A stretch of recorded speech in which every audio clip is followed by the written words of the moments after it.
supposed to claim asylum in the first country past their country of origin. So, these folks are going past multiple countries before they even claim asylum. So I don't know how those are even legitimate asylum claims. It's migrant warfare as part of the invasion.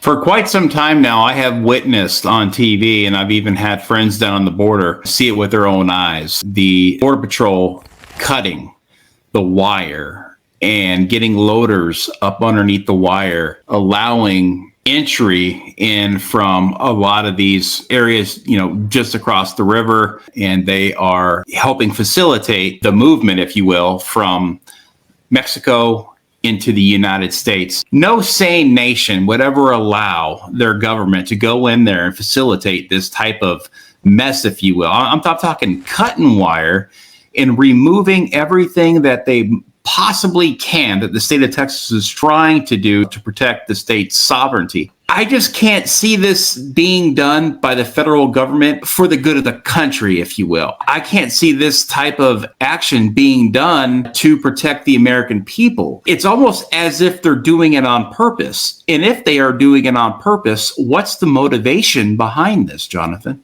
It's like military tactics in a lot of sense. I don't know if the administration understands that, or they just want to be social justice warriors and be compassionate and open the doors to everyone.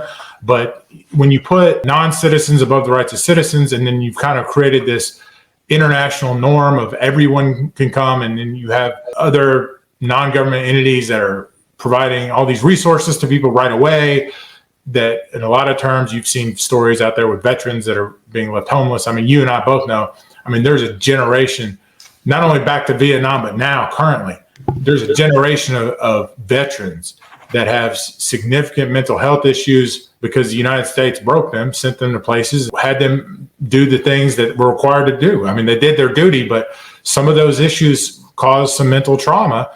And we have homeless veterans on the street that are not getting the treatment they need because the government is putting resources in other places. Mm-hmm. That angers me greatly. And we need to take care of our veterans before we're taking care of folks from other countries. To answer your question, I don't know why they're doing it. I just know that the state of Texas has a right to, in all states really, under the Compact Clause and under the federal Constitution, they have a right to stop it and protect our citizens. I wish the federal government would do more. I wish Congress would do more. I wish Congress would actually get together and come up with some laws on the books to rein in the abuse of the parole program, rein in some of the abuses under Title VIII.